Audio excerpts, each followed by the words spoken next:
might need you to, just for a second, I hope the kids are, quiet. Hopefully, might need to turn the volume down. Watching YouTube or Twitch or Twitter, just for a second, if you can indulge me here a little bit, that you might need to turn the volume down for just one moment here on the show.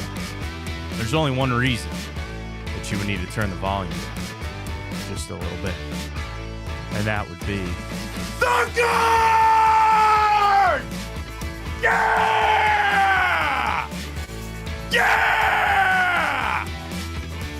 Hell yeah! Lane Thomas! Yeah! Let's go! Don't nobody want to see the Yankees go to the World Series but Yankees fans, and they don't count. Don't nobody want to see a Yankees-Dodgers, a Yankees-Mets World Series. We are here to upset the establishment, man. Tonight, ALCS Game 1, baby. Let's go. Don't worry. If I got to go back to the apple orchard, if I got to go back to the pumpkin patch where I was at on Saturday, if that's the good vibe that the guards need, then by God, I'll do it. I'll pay, well, it's $30 every time you get in there, but still, let's go! Guards! Yeah! What a game, man. What a game for the Guardians on Saturday. You do it at home. You get the electricity flowing there. And I think you get a team that's starting to believe. They're a team that gets scrappy. We got to take on the power, man. It's the dark side of the force. Don't nobody like the Yankees. Nobody's rooting for them except people that are fans of the Yankees. Casual fans, you want to see them go down. You want to see them go down. And that is the task that starts tonight for the Cleveland Guardians as they take on those Yankees. Game 1 of the ALCS. Cobb! Rodon on the hill for them. Interesting things about Rodon against the Guardians. We'll get to that. Guardians-Yankees start tonight. Man, am I excited. We finally get a night game. Thank you, MLB. Thank you. It took us a little while to get to, dude. I was so pumped when they moved that game up. But nonetheless, we're back at it. Lakewood Truck Park starts at 6 o'clock tonight with Jensen Lewis. We got you covered all day right here, getting ready for Game 1 of the ALCS. Yeah, we'll talk about that other team in town too, okay? Yeah, we'll talk about the Browns yesterday. Plenty to get to with that, but we got to give the love. We got to start things out with the guards this morning. We'll do just that. Fresh week for the grid. Shout out to Mike, our winner last week of our giveaway. We'll get to timeout. Got the morning update. Good, the bad, and the ugly. We got it all on an ALCS Game 1 day right here on Big Play. Welcome to the show, everybody. I am Matt Fontana. He is Ryan Tyler. What a game. What a game for the guards, man. That felt so good. And, that game, like, you started with is Vogt going to it too early here? Like, what's going on? And then Lane Train freaking Thomas goes yard. Guardians finish it on out. They get the celebration. They're feeling good. And they get to go to the Bronx tonight to try to take out those Yankees. That series, again, I thought showed a lot from the Guardians fans, from the Guardians team. We were all feeling down. We're like, man, I don't know. You just get this little momentum rolling. And then you see it where, that game, yeah, the Lane Thomas, it was relatively early. They battled back. You fought your way through it. And more than anything, I'm excited that it's the bats. When you face this series against the Yankees, you're going to have to pitch. You're going to have to pitch your ass off. But they're going to get their runs. It's impossible with that lineup for them to not score runs. Now, all that being said, what can we do to put some runs up? And again, I think a pivotal part of this whole series, as Stephen Vogt is learning his way through this too, get some runs early. You could score early on this team and try to start then changing some things. And I think about Game 1 for tonight, where now you're in a 7-game series, which is much different now. You've got the setup of 2-3-2, which I don't really care for, but okay, fine, that's where we're at. You're able to get I don't want to say tonight's a bonus night, Ryan, but like, this is going to be a long series. And if you can just go out there, play loose, score some runs, we have enough guys. They got the lefty going on the hill today. That short porch out there in the Yankees, the Judge just murders all the time, all that. Dude, I'm feeling so good about this Guardians team. They deserve so much credit. People question the Lane Thomas move. They question, man, all you got was Matthew Boyd and Lane Thomas. Here you are. Here you are with some of those guys to be mixed into the fold with the other veterans that are on this team. Dude, Ryan, it feels so damn good, man. I'm not done. That win carried me to freaking Ohio State Saturday night and yesterday. But like, you wake up today, I'm feeling so good about this team, and I'm so thankful. I'm so happy, but I'm not done yet, and it starts tonight. Yeah, it's kind of fitting that we get matched up with the Yankees in this season of destiny, if you will. It felt like we had to have matched up with them. And I mean, yes, the Yankees are scary, right? A-Rod's on the pregame going, they got an easy path. Everybody's freaking out about A-Rod's. Of course he was going to say, the Yankees have the easiest path to the World Series. F off, A-Rod. Go stick another needle in your butt, all right? Wow. Outside of, it's really, right, obviously Judge and Juan Soto and Giancarlo's had a decent postseason, but you look at the rest of that roster, it's not terrifying by any means, and it's going to come down to pitching, of course. The Guardians are going to have to put up runs, but it's going to be, can you stop Aaron Judge and Juan Soto from going yard? That's going to be the difference. And you see, Aaron Boone was extremely complimentary towards Jose Ramirez in a clip that's going around as well, where he said he's on a Hall of Fame track, he's a special player. And you saw that a little bit of how AJ Hinch approached that with the Tigers. They were not going to let Jose Ramirez beat them. That's just the one thing about that lineup. That's where I continue to look at Josh Naylor. You look at Lane Thomas. You've got to have some of these other guys because they're going to do all they can to pitch around Jose Ramirez. Now, Jose has not had a world beater type of postseason. It's been one series. I get it. That home run was massive. But, that's how they're going to operate. The same thing goes for the Yankees, like exactly what you're talking about. Whether or not they get Rizzo back, which I know that's like a big conversation to be had about if he's going to come back or not. Okay, that would help. But why do they keep bringing that up about Rizzo? You're right, Ryan. It's because it's some of the other guys. It's because the rest of that lineup, you're looking at, okay, it's not so easy just to pitch around Aaron Judge. Okay, because then you're just like, you got Soto ahead of him, all that other kind of stuff. Fine. But the other thing is how different the playoffs are. You pitch these guys differently. You handle situations differently when it is the postseason. So I know what those guys did in the regular season. I know what they did in their series to axe that on out, move on over the Royals. Okay, fine. But I look at the change that sometimes gets us on our edge of our seat. We're so nervous, man. You're going to Cade Smith already. You're going to go to Tim Herron already. Sure, we're going to do what we need to do to get through this. And I thought about that so much with Vogt of, dude, you get to the fifth inning, and here comes Stanton. Not even Stanton. Here comes Judge. Here comes Soto. You might bring in Emmanuel Clase. You might do it because you get through that. Best laid plans, right? You got to get through those guys 4 times, right? Unless you're throwing a perfect game, which would be fantastic. You're going to face those guys 4 times. And I don't want to make the whole game up to be, or this whole series up, about just avoiding those guys.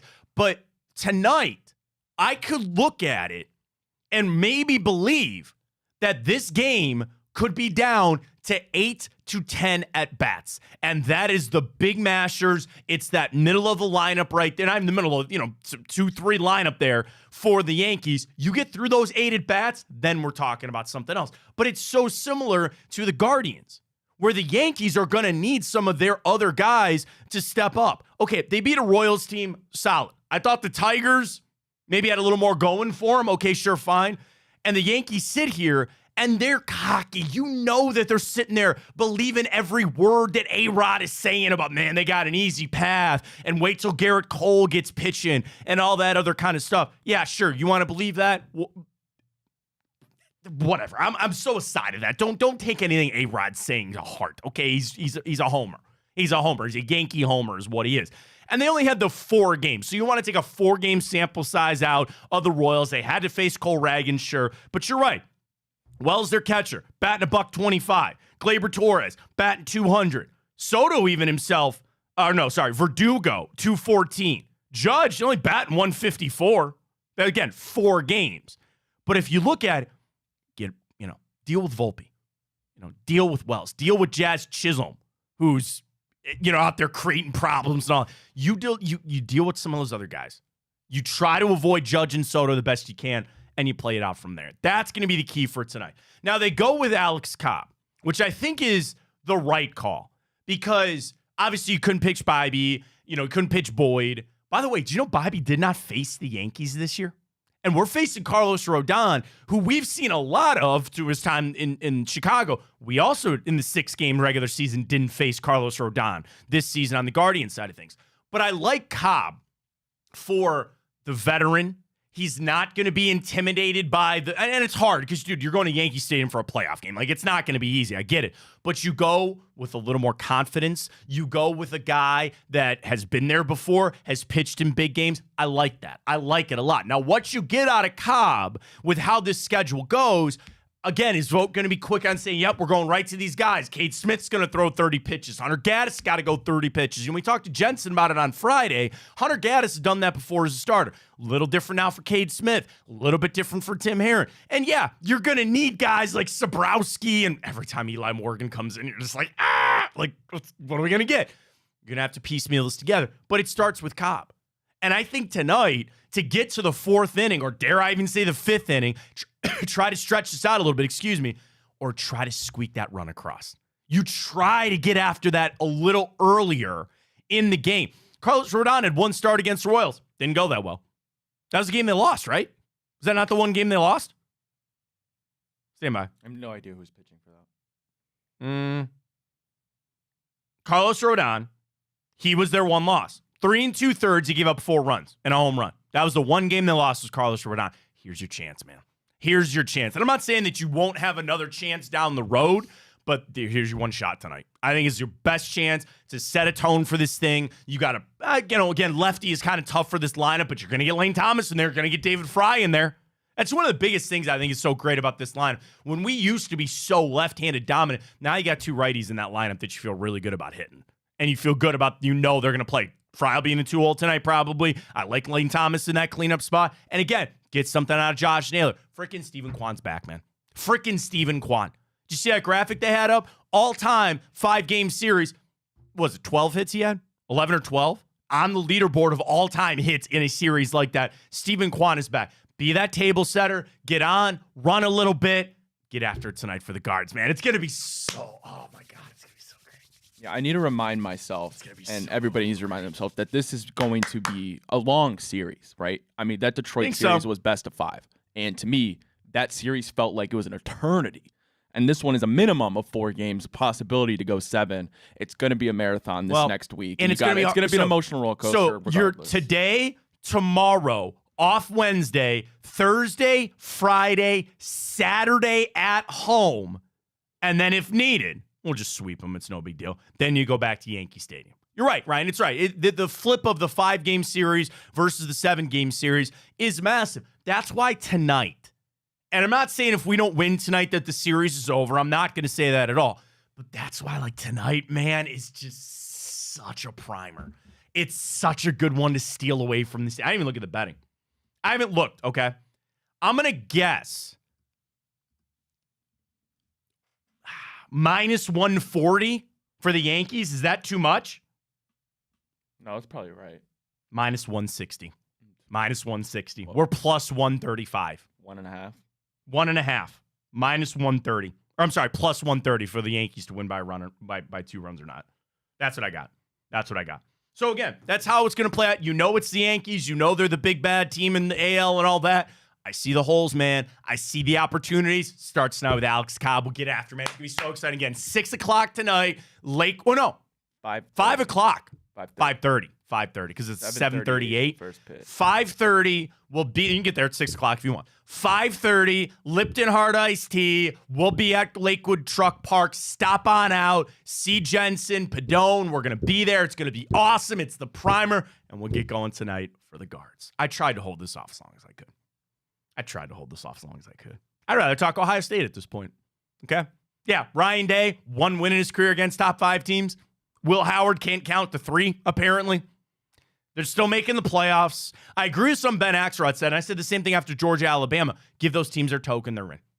And I know there's a lot of football you have to be played. You know that those are 4 of the best teams in college football. Now that you got to 12, let's cut through the bull crap. You know Ohio State's making it. You know Oregon is going to make it. You know Alabama and Georgia deserve to make it. Now, beyond that, what happens the rest of the season, we'll see. Frustrating, you figure it out.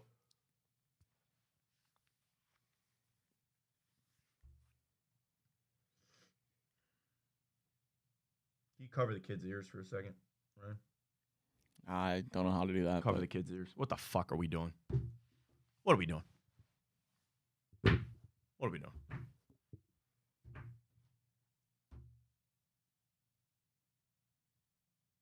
How do you lose that game? That game went about his way. You thought it was going to. You should have won that freaking game yesterday. Seriously.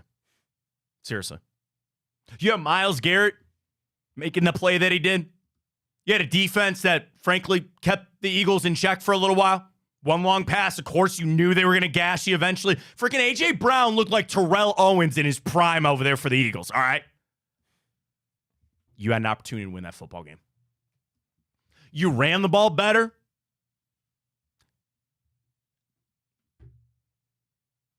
I can't read any of this stuff about Deshaun Watson anymore. I literally, it drives me insane. It drives me insane. About since 2020, he's like, he sucks. He sucks. You want to look at this metric? You want to look at third down? You want to look at passes that result in first down? He sucks. We suck. Deshaun Watson sucks at playing quarterback. I don't know what else we need to do here. Okay? And I'm one that keeps saying, well, just keep starting him and you got to keep putting him out there and all that kind of stuff. I don't know what else to do. I have no other option. And at this point, I guess I'll start ringing the bell for Jameis Winston. I didn't think I'd get there this fast. I'm done. I'm over it. We're done. The season is over. There's no point in bringing Nick Chubb back. I already saw ESPN going crazy. Well, it's time to trade Myles Garrett away. You could do all this and get out from underneath it. The hell are we going to do? What are we going to do? At this point, I am a little interested to see if Jameis Winston can win a game. I watched it yesterday, and I watched Joe Flacco win, and I watched Baker Mayfield win, and I just asked myself, could they have won that football game? Could they have won that football game yesterday? Yes. And the answer is probably yeah. It is. Yeah. So then you look at Jameis Winston and you go, maybe it's time to see this. And I'll tell you what, after all this, you watching, you paying attention, I'm going to tell you right now, they're not benching him. They're not going to bench him. And at this point, I'm apathetic towards it. I actually don't really even care anymore. Yeah, I don't. I really don't. Like, it's been proven. It has been shown and proven that Deshaun Watson can't play quarterback anymore. Okay. Then there's a clip from Charles Robinson that he went on Pro Football Talk, and he was talking to Mike Florio about Deshaun Watson. And he said this was years ago. This was in 2020. Robinson said he spoke to an AFC executive, and he was getting really iffy on the words he was using, and not try and indict this person, but he kind of did anyway. And he said this person was out of practice watching Deshaun Watson in 2020. That was the year he led the league in passing. And in practice, you know what he kept doing? He kept looking on the sideline. I go, what the hell is he doing? He goes, he keeps looking at Bill O'Brien. And they go, is he looking at Bill O'Brien to tell him what to do? And they go, how is he still doing that 4 years into the league? He kept looking at Bill O'Brien. Kept looking at Bill O'Brien. And you go, wait a minute. Does he not know what he's doing? How the hell is he leading the league in passing? What's going on? Now, it all makes sense. It all makes sense. Bill O'Brien created an illusion, and the Browns fell for it. They went to David Copperfield, and they go, man, what did he do to the Tiger? What the hell happened there? Bill O'Brien apparently has created an illusion of what Deshaun Watson was, and the Browns fell for it, hook, line, and sinker. And here we are. He can't play quarterback anymore. It's over. And I keep saying, what's the point of benching him? What's the point of doing this? Well, now I am kind of interested to see if this offense truly is broken. You know, I come from the standpoint, and people get on me all the time about thinking Kevin Stefanski's really good at what he's doing, all right? And I got the tweets after yesterday's game that Stefanski is just at fault for this, and he doesn't know what the hell he's running. At this point, I kind of want Jameis to go in there and light it up to vindicate Kevin Stefanski, to show that this truly is all Deshaun Watson. Now, that seems like a crazy statement, but you watched that game yesterday. All right, your offensive line was kind of back. Now, you lose Nick Harris 3 snaps into the game or whatever. You gave up all those sacks, which how many of those sacks just seem like coverage sacks at this point because he can't read the defense and he doesn't know where he's going. All that aside, I actually want to see if it really is all his fault. And that's maybe part of the future of this team is say, we got to put somebody else in there so we can fix all our other problems. Oh, I've been saying. I know. That they're not going to do it. I'm telling you, I sit here today and I'm telling they're not going to do it. Okay, so they're not going to do it. Is this Jimmy Haslam? It's got to be the money. I don't know. I really don't. And the thing is, you are now at a point from a business standpoint, that stadium is going to be empty for another 3 months. There will be nobody going down there.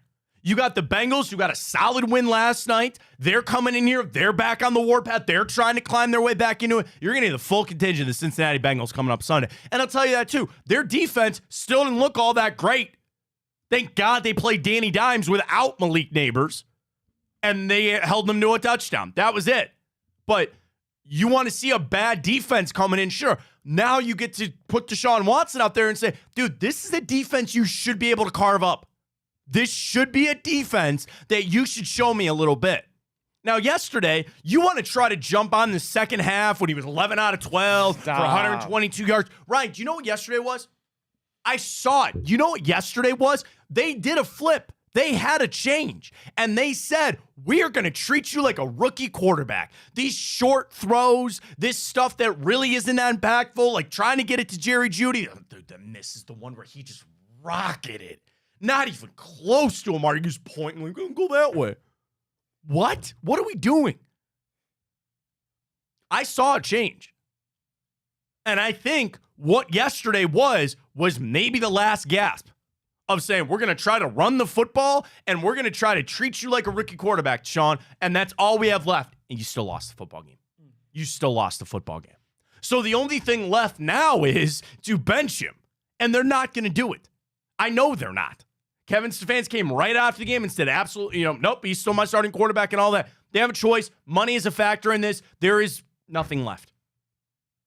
And I get that Jeff Schwartz is on Twitter and all these other people are bringing up, man, Joel Bitonio's going out there and game in and out. Myles Garrett's playing hurt, and you're doing them a disservice. Hey, man, I'm sorry. This is the situation there. And this is the crap pot that we find ourselves in right now. Was it Jeff Schwartz or Mitchell Schwartz? They're brothers. I thought it was Jeff. Or maybe it was Mitchell. It might have been Mitchell. I think it was Mitchell. Was it Mitchell? Okay. Former Cleveland Brown, Mitchell Schwartz. Fine. There he is. And he's talking about his guys, right? Sitting there saying, dude, he played with Joel Bitonio. He goes, these guys are going out there fighting it. You think Joel Bitonio's sitting there not wondering, damn, I should have just retired. I should have just chalked it up, man. No, I came back for this. I got to continue to read articles. Bill Barnwell this morning, running through the contract, right? Since 2022, Watson has started 18 games and put up a 34 QBR. That's only better than Zach Wilson and Bryce Young in that stretch. Let me find you the real damning one. Oh, the first downs. The 1 for 27 on first downs, for the love of God. Is that an NFL record? It's got to be close, man. I don't even know what else to tell you. Hang on. There's one. That's like 566. No, it's more than that. No, here we go. It's like 800. Going back since 2000, the first 6 games of a season, 566 quarterbacks attempted at least 100 passes in the first 6 games of their seasons. Of that, he is second to last in yards per attempt, second to last in yards per dropback, and dead last in first down rate by throwing the football. This, again, of 566 quarterbacks, he's dead last in some of these metrics. What else are they going to do? The problem is, Deshaun, you're paying $230 million to the worst quarterback in the league. And not only is he destroying you because he's playing awful, but he's taking the franchise down with him. He's robbing you of Myles Garrett, I assume, in the next year, if you really blow this thing up. He's robbing you of Denzel Ward, Nick Chubb being great. And I tweeted this a couple days ago. I really don't think you're ever going to see Myles Garrett, Nick Chubb, or Denzel Ward play another playoff game in Cleveland. Yeah, I just don't see it happening because of the constraints of the contract, right? Like, you have to take every measure now to plan for your future. But I meant, like, if you're Kevin Stefanski, you're Andrew Berry, you win 11 games last year. Your sights are set on AFC Championship game, the Super Bowl. Now you're talking about having the number 1 first pick in the draft, and you're the worst team in NFL. Well, it's so funny too. Before the season, what was everybody's stat predictions? Oh, 10-7. 10-7, maybe even 11-6. You have 5 losses. You have 5 losses already. Through what, again, was supposed to be an easier part of the schedule. Our first division game is on Sunday, and you sit with 5 losses already. The balance that the Browns are going to have right now is they're okay. We need to get this back on the rails. I'm so beside myself on how the Browns look right now. At least I had the Guardians, Cavs, Jackets were their first win of the season. Let's go. From here, there's nothing to make this better. And the sooner that they understand, Ryan, there truly is nothing to fix this. No, there is nothing to fix this. There's nothing to fix wait, it. Wait. There's nothing to fix, but you can make this a lot worse. That's what I think their battle has to be right now. There is no fix to this. We have all seen it. It's over. We know that. You could bring Jameis Winston in, and yeah, to your point, maybe that lights the spark, and he does what they're supposed to do, and maybe they win a couple of more games. Fine. At this point, I'm already talking about people with, tank out for the pick. Let's get the mock drafts fired up. Let's go. I sit here and say, you can still make this a lot worse. And you continue to play him because of the contract. I know that. You know that. Everybody knows that. And the sad part is that we have now entered a realm of the fans not want to see Watson get back up. Yeah. Because I saw that yesterday when he got hit. People said, just stay down, man. Just stay down. It's turning this franchise against him. And how you handle it from here, I'm so broken. I'm so defeated. This seems so futile because there is nothing to fix this. The only way to, thinking of a good metaphor for this, is you have to cut the cancer to get healthy again. You have to radiate it to get healthy again. You tell Deshaun Watson to stay home. I understand the implications. You can't cut him before June 1st. I understand that. But I'm so serious. Nobody listen, I'm not in the locker room. It doesn't look like anybody has any sort of faith in him. He doesn't have faith in himself. No. Why do you think they went for the field goal? You can't trust your quarterback to do anything. You're treating him like he's a child. No, he has no leadership, and he's awful. 100%. Until you remove him from that locker room, you're not going to get better. You have to cut. And I'm so serious when I say I wish he would just stay home. He could remain on the team, and you make DTR your backup. Sure, that's fine. And maybe that'll give you a little bit more wind in your sails, and the teams can feel. But the problem is you're going to walk back in there, and it's going to have to be Jameis Winston. It's going to have to be him to try to keep that locker room together, to feel like, and you're right, the rallying cry is going to have to be, he's the problem. You're going to have a fall guy in this, okay? He is. Let's talk about the other thing, too. It's the ownership. People are continuing to ask, where's ownership's accountability in this? You'll never get it. No. You're never going to get it. You're never going to get it. There's nothing you can do about firing the owner or being upset at the owner for making this horrific decision. that set the franchise back. And do you want to know another uncomfortable truth? The same people that dug this hole are going to be the ones that have to dig you out. You're not getting rid of the owners. And they made a horrible mistake. A franchise-altering mistake has been made. But you want to know the other side of it? They're the ones that have to get me out of this. They're the ones that are going to have to fix this. And it's going to be a long road. This is not something that come January, the season's over, and we can breathe easy again. And we're like, all right, let's just turn this around quick. Then we're going to be on, when are they going to cut him? What quarterback are we getting in the draft? What happens to this guy, that guy? And then you have the massive, massive salary cap hit that you're going to have to deal with. It sucks, but you just have to. I just want Deshaun Watson out of Cleveland so badly. Until he's out of this town, off this team, there's just no healing. You can't begin to heal. You can't begin the healing process. Bill Barnwell wrote about it this morning, right? And he goes, first off, you got to remember, Deshaun Watson's got a no trade clause. I'm assuming, like everybody, he also wants to get out of here. There's probably no part of Deshaun Watson wants to be here anymore. So he would retire. I'm sure would facilitate that. Then people keep bringing up the Brock Osweiler type of thing. Well, you attach a pick or you do this. Why would you do that? You do nothing. You have to deal with this money. Why would I try to give up a draft pick? Or the insane idea that I already got this past weekend is that you attach Myles Garrett to him. Would you really give up Myles Garrett to get out of this? No. Honestly, on. That is where we're at. Because this is how badly Deshaun Watson has ruined the Browns. You have no other recourse other than to eat your pie. And Jimmy Haslam what kind of pie that is. Then Jimmy Haslam should be ashamed of himself. I'm sure he is. But dude, I'm sure he is. Not even a year removed. Not even a year removed. You had a two-time coach of the year who won 11 games, who had all the faith, all the fan base behind him. You thought you finally had a coach, and Andrew Berry's You do have a coach. You still do have a coach. I believe it too. But people are quickly turning on him. And if Jimmy Haslam had half a brain, he'd realize, okay, let him bench Deshaun. Like, it's mind-boggling. I understand he's got pride and you don't want to admit you made the worst mistake in NFL history, but at the end of the day, you did. And not only that, but now you're allowing the fan base to turn on Kevin Stefanski, who we thought was the next messiah. Okay, so I still think you're talking about pride, or you're talking about just admitting to your mistake, right? At this point, everybody knows, right?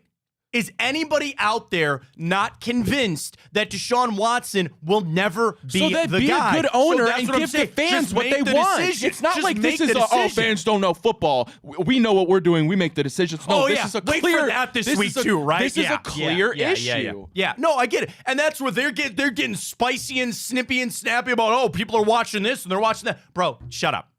Not you. Charlotte, stop. Just stop.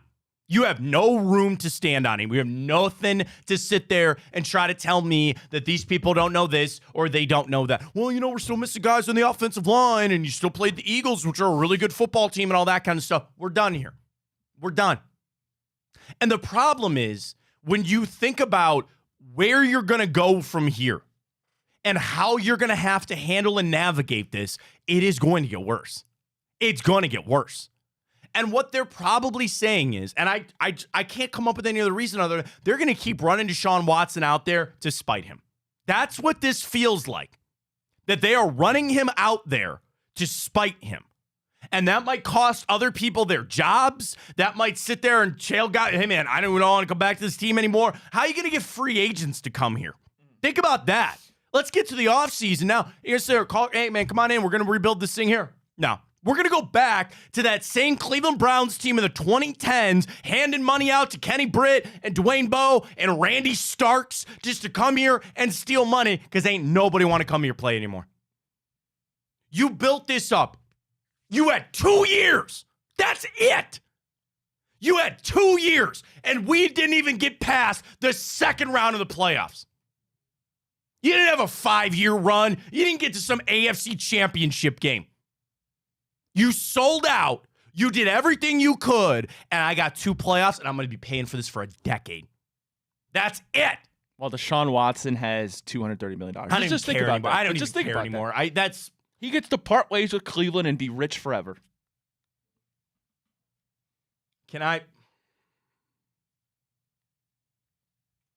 Is there... Okay. I know the answer to this question is no. And I know this is probably no way that this could happen, but I'm going to bring it up anyway. Could you go sit down with him and just go, we've paid you a lot of money. Can you just leave? And what I'm talking about is, can you rip a contract up? He won't. He won't do that. You already paid him $136 million. He don't care. I know. Like, could we get to a point where it is so bad that he actually would forfeit 80-odd some million dollars? Something like that. I don't know. I have no idea. He owes it to us. Well, no, that's what I'm saying. Like, I don't know what else they could do. And that's probably not even legal in the sense of the NFL. Other teams are sitting there going, nope, you still got to pay that cap money. Like, that's where I'm at. Could you sit down and have a heart-to-heart conversation with Deshaun Watson and go, can you just leave? Can you just take your money? Like, a buyout. God, do I wish that there were NBA buyouts in the NFL. Google that. Please, Ryan. Can you buy out an NFL contract? Not an injury settlement. That's different for some other guys. Can you buy out an NFL contract? Is that a thing? I don't think so. There's no way. There's no way that can be an actual thing. You ain't trading him. Ain't nobody taking it to get you out of this without attaching multiple picks and multiple players and all that other kind of stuff. Here we sit today. Nope. Can't do it. And the other thing is, I thought yesterday you actually played a solid game other than that. You ran the ball fine, even with Ford getting hurt. You had defensive stops. You had a defensive touchdown. What are the stats about getting a defensive touchdown or special teams touchdown? You're supposed to win those games. And it was close. You were in it. Now, again, to get critical about Stefanski, not going for it, even when we picked up a penalty. We'll get to the penalties in good, the bad, and the ugly. So you had that other 5-yard penalty that backed you up, and then they go kick the field goal. You're not getting the ball back. I knew that. You knew that. I knew that. It was 4th down. You at least try to go for the end zone. And even if you don't, at least they're backed up. You try to get your stop there. I didn't like that. I didn't like either, but it's and such again, a hard position. Well, when you what are you going to do? And the game was kind of over already. Right. Because everyone of him's a decoy, right. And he can't make a read. No, he can't. He's running into sacks again. Here we are. Horrible. What is the breaking point going to be? What is the breaking point going to be? That's.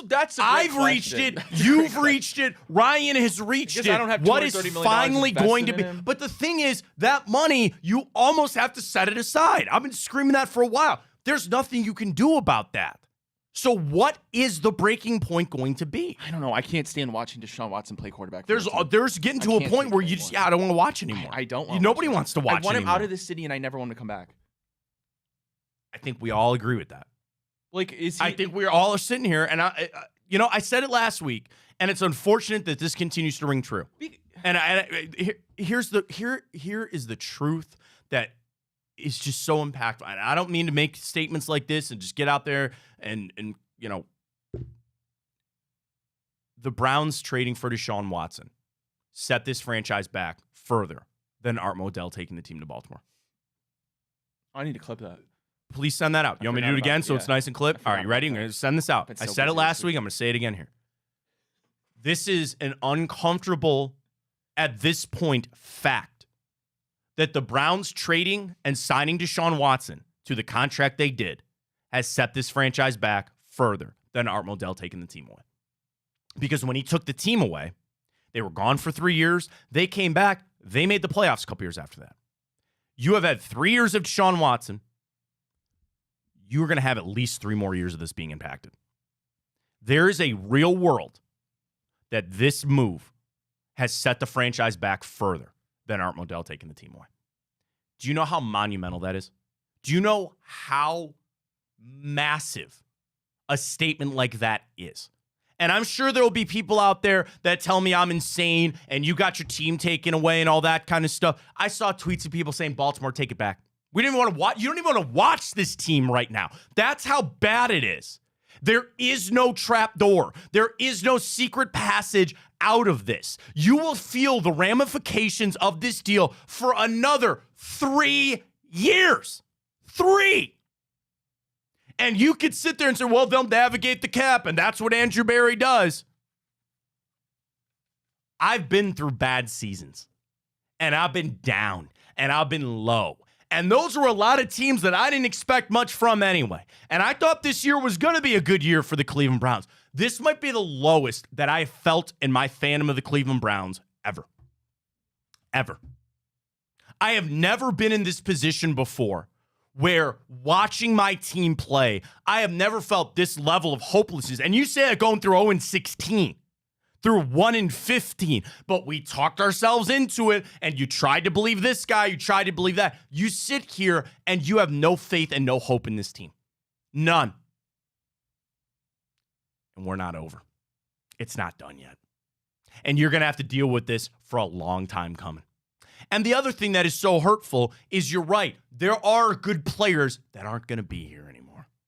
And you are wasting the years away of some of your prime, elite kind of guys. And eventually they're not going to be here anymore. And eventually you're not going to be able to give them the contracts they want. You're not going to be able to hand out money in free agency because you have this dead cap still staring you in the face. This is going to set this franchise back for at least 6 years. 6 years. The Cleveland Browns will have wasted on Deshaun Watson. Yeah, we made the playoffs. Okay, yeah, great. That's where we're at. Fine. Do you see us anyway coming out of this anytime soon? And the idea to keep playing him, to try to find a way to win football games, seems you've tried it 1,000 different ways. What is left? Seriously. At this point, which I sent this tweet out, there has to be a change this week. This is a pivotal point of the season where, again, I'm sure the season is over. I understand that. There will be a change this week. Mark my words. Whether it's they fire Ken Dorsey or give Ken Dorsey the play calling. That's how insane this is. I don't know if they should fire this guy or give him play calling.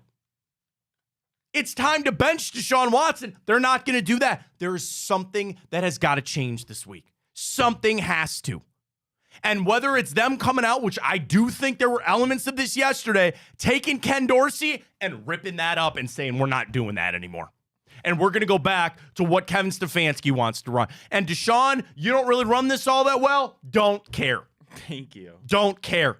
This is what we're going to do. And you do have Nick Chubb coming back, thank God. Run the ball 50 times. I have no idea. You are getting nothing out of your pass game right now. Also, just trade Amari Cooper. Yeah. And I'm not even angry about this. It's let him go. Let him go for a draft pick. You get that salary off your books and roll even more over. I'm shocked that Amari Cooper's still on this team right now, to be honest with you. And yeah, has he maybe made a misstep or two on how he's handled things or when he's out in that field where he looks disinterested? He looks disconnected. There was a time in that game that there were 6 targets for Jerry Jeudy and Amari Cooper. They combined for 2 catches for 20 yards. Dude, what do you expect? At one point. I mean, like when you play with somebody like Joe Flacco and you're putting up career numbers and you're breaking records, and then you go play with this Deshaun guy who is, by the way, and I don't know if you agree with this, just seems completely unlikable. No leadership. No, he doesn't take blame for anything. It's quite mind-boggling. I wouldn't want to play for him. I don't think anybody wants to play for him. I wouldn't even want to coach for him. I don't even want to watch him play football on my couch on Sundays. No, it's over. And that's the hard thing is, even if you cut that out, and at least you can sit there and say, well, we don't have to watch it. How bad is that? You'll go into a game on Sunday, if they end up making a move, and you're only going to say, well, at least we don't have to watch Deshaun Watson play anymore.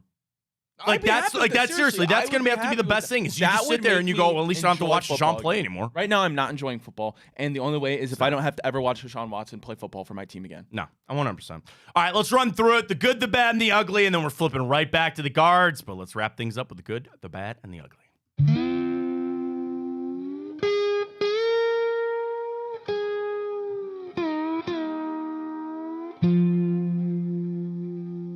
All right, here we go. There was some good in that game yesterday.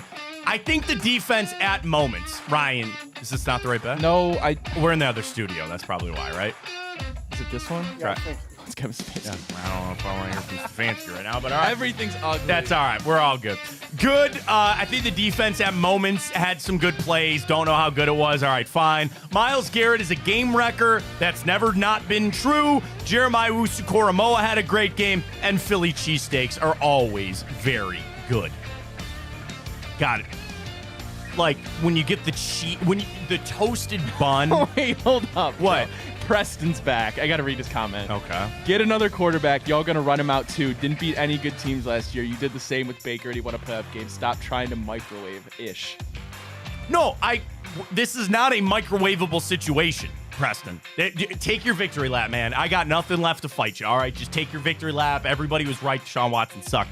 There is no microwave solution to this. I think this guy's defending Deshaun. I'm sure he is. Is he? He was, yeah. He's basically saying it's not Deshaun, it's the Browns. Okay, Leroy. That's what I'm saying. He's on his payroll. That's another part of this whole thing that we just. That quarterback's so doesn't ass. help. He's paying people on social media, allegedly. Allegedly. Preston, I don't know where you're from, man. I don't know what you got. We're not running Deshaun Watson out of town. Deshaun Watson ran himself out of this town, okay? Everybody started this season believing that he could be it. I've had enough of a sample size to understand he ain't it. He ain't it. Okay? And I like individual players on teams. I will always root for my team first. Right now, Deshaun Watson is not taking my team anywhere other than the second overall pick in the draft coming up. That's it. He's ruining everything you've built. He's ruining everything you've built. That's it. So I'm done. I'm over this, okay? Imagine paying somebody $230 million to come in That's here. why he's got the money to pay people on social media, right? And he's got the extra cash flowing around, everything right? you've built in the last 3 years. The bad. Injuries are piling up. Harris hurt. Ford hurt. The penalties just continue to bite us in the ass. And you got jack squat from the receivers. That was the bad. The ugly, Deshaun Watson can't see anything, and third down is god-awful. That's it. That's the good, the bad, and the ugly. That's it. We're done. We're done. We're done. We're done. Like, no more. Guardians. That's it. At this point, you sit there and only worry about where you go from here. You have to get him out. It's the only way forward. And eventually that's going to happen. Whether it happens right now, and so, we're going to keep this on the rails. We're going to flip right back over to the Guardians. Let's wrap this all up.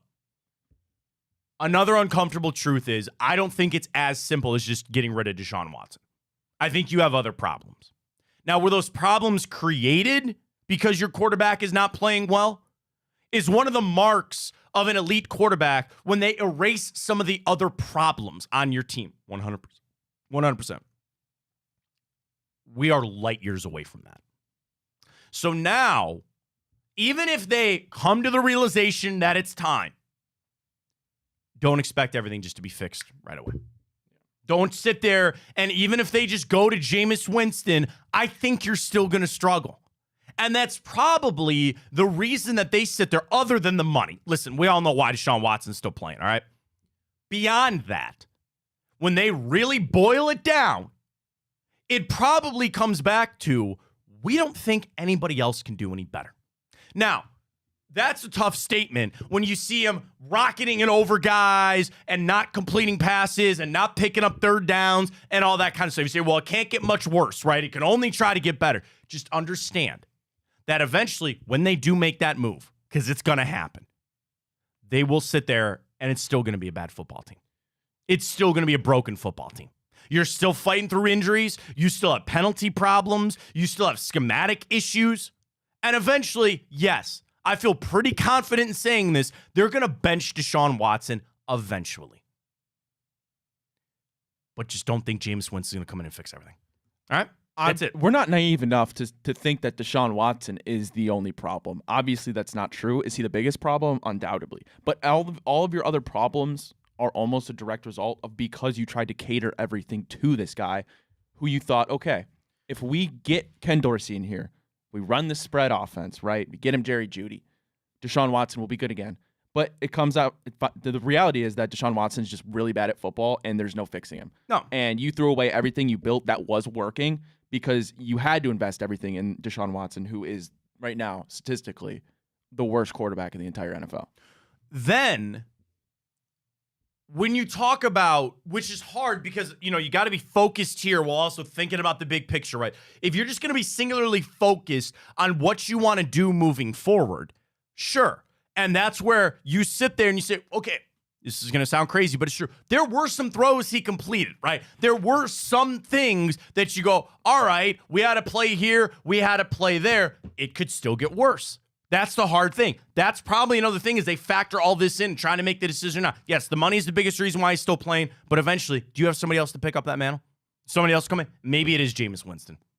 Maybe it's time to get there. We know it's time. That's the point. Because they're going to wake up. Here's the other thing. It's easier just to keep it status quo. Nobody likes change. Nobody likes change. Even when it's at this point where it's just beating you over the head that you got to do it. The status quo is easier starter. Just keep it that way. Season's over. Maybe you are playing for a pick. I don't know. I just don't want Deshaun Watson to play football anymore. I don't think he deserves to play football. No, I don't think he does. The thing is, it's hard for me not to watch all of this and not just sit here and believe over and over again they're putting him out there to spite him. They are putting him out there and saying, you're going to have to deal with this. But the thing is, you're doing that. You're cutting your nose off to spite your face because the more you do it, the more people get riled up about this being the worst decision the Cleveland Browns franchise ever made. The worst decision in franchise history. And there's been a lot of those. And there's been a lot of bad ones. There's nothing in my memory that will set this team as further back than this Deshaun Watson mistake. And I don't mean to get sentimental and sappy and crappy about this. I don't deserve this. You don't deserve this. Ryan, you don't deserve this. And we have to deal with it just as much as anybody. I'm not cutting checks. I'm not the one that's got to cut a check for that guy. But you and I have to deal with this too. And we sit here and just have our hearts ripped out. And we've been through a lot. And it sucks. And we're right back in it. And this is a new kind of low. This is a new kind of pain that we've been in before. I've seen it when rookie quarterbacks fail. I've seen it when veteran quarterbacks fail. I've seen it when coaches fail. This is something completely different. This is the worst. This is worse than 131. This is worse than anything that I've seen with this team since 1999. That's exactly where you're at. And the problem is, a win on Sunday, say Joe Burrow stubs his toe walking out on the field. And he doesn't play. Jamar Chase eats some bad sushi the night before. He gets a shrimp pizza like Michael Jordan, and he gets sick, and he don't play in that game. Is that a thing? Yeah, that was the flu game. He had food poisoning. Pizza? He had a seafood pizza. That's disgusting. That he got food poisoning for the flu game. You don't watch The Last Dance? That's what he claims happened. That's what he claims happened. Michael Jordan. You could have all that happen, and a win doesn't solve very much for you. You are in okay, here's another clip for it. The Browns and us as fans are in such a horrible spot that winning doesn't even solve your problems. A win on Sunday, as improbable as that feels, doesn't fix anything. Just exile Deshaun Watson from Cleveland. It's time to let it go. What are they going to do? There's nothing they can do. Stay home. I guess. I'm so sick of it. That sounds so silly. It sounds so silly, but I'm so serious. Yeah, we're done, man. We're done. It's over. And you know what? I'm done with the Browns. We're going to do morning update coming up. We'll get to the grid. I hope the Browns are not in the grid today. I've not looked. I hope they're not. They're not. All right, good, because I really don't want to talk about them anymore. We got plenty of Guardians coming up as we get ready to go. ALCS Game 1 tonight. Carlos Rodon, Alex Cobb. We'll get into plenty of Guardians as we go. I want to do this in hour 2. We're going to take a look at the season series between the Guardians and the Yankees. We saw Garrett Cole twice. They did not see Alex Cobb. We didn't see Alex Rodon. We'll run through some of our hitters, how well they played. It's not going to be some good numbers there, but you'll find a way to get it done. We'll take a look back at the regular season between the Yankees and the Guardians, and we'll see what we got all coming up. Folks, Monday, one of our biggest days. Hanford, Dixon, Gab, they're going to be rocking. Then tonight, we also have Blake and Greg Williams, and of course, the Big Play Cleveland show. But tonight, 5:30. Lakewood Truck Park. Jensen, Lewis, and crew will be out there getting you ready to go for game 1 of the ALCS tonight. I didn't even look, Ryan. It is that time. Who do we got there tonight? Oh, a food truck? Yeah. That's my favorite thing. All right, schedule.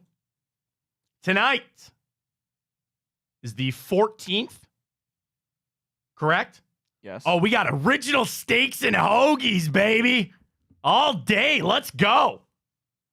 Dude, they're all day. Dude, just talk about cheesesteaks. What's Deshaun's place called? I don't know. I don't care. I don't Lefties, really. I think. Sure, whatever it is.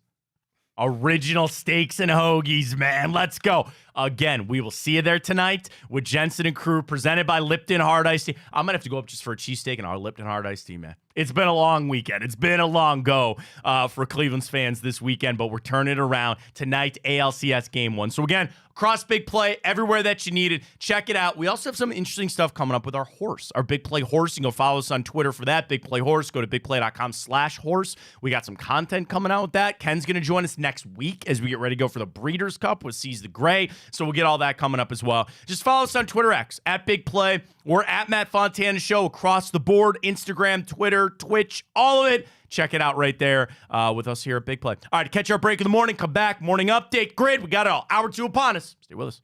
I'm Garage Beer, and this is Bobby Carpenter. Garage Beer. Beer-flavored beer. Beef with an F? Okay, my bad.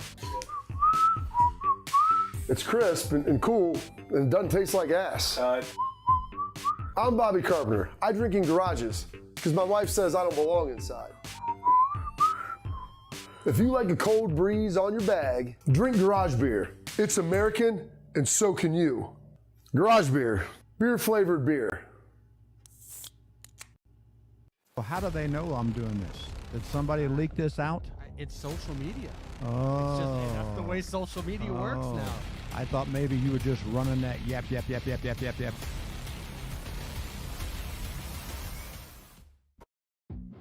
everyone, Tim Kitzrow from NBA Jam and NFL Blitz. You're listening to And I think they got 11 last year because we were just riding the highs of Flacco fever and the crazy run that they went on in the second half of the season this year. I'm going to go with 10-7 as my Browns record prediction. I'll take a game away. I agree wholeheartedly with what Bruce said, that this division is brutal, and the Browns are going to have to take care of business early on in this season because they don't catch a divisional game until like week 7 or week 8. So you got to beat Dallas. You got to win some of these winnable games early, so that way you've got a little bit of a cushion in the AFC North when those games begin. I'll go 10-7 for the Browns this year.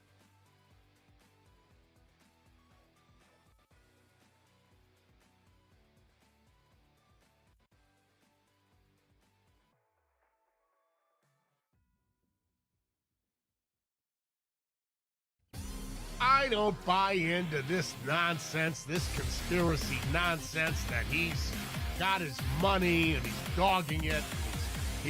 That's ridiculous. They're off in the Kentucky Derby as Authentic takes them around the far turn. 'Tis the laws making his move now, and they're into the stretch.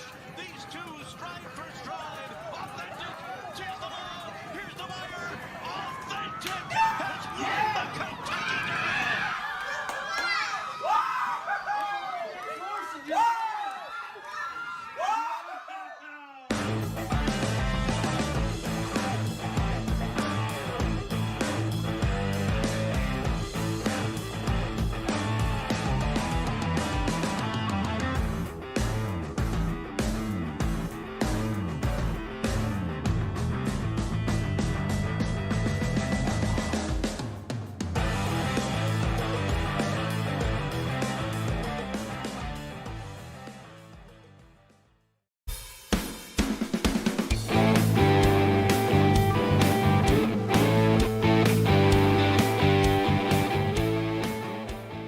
All right, welcome back. Fontana Show. We're done with the Browns. We're done. We got a full hour gearing up tonight for ALCS. You got the NLCS game tonight. You got Monday Night Football. We'll get to our plays with all of that. But first, the stories you got to know. Ryan's got a morning update. Take it away, Ryan. All right, Matt. Well, heartbreaker for you and many of our Ohio State fans out there. Not for me.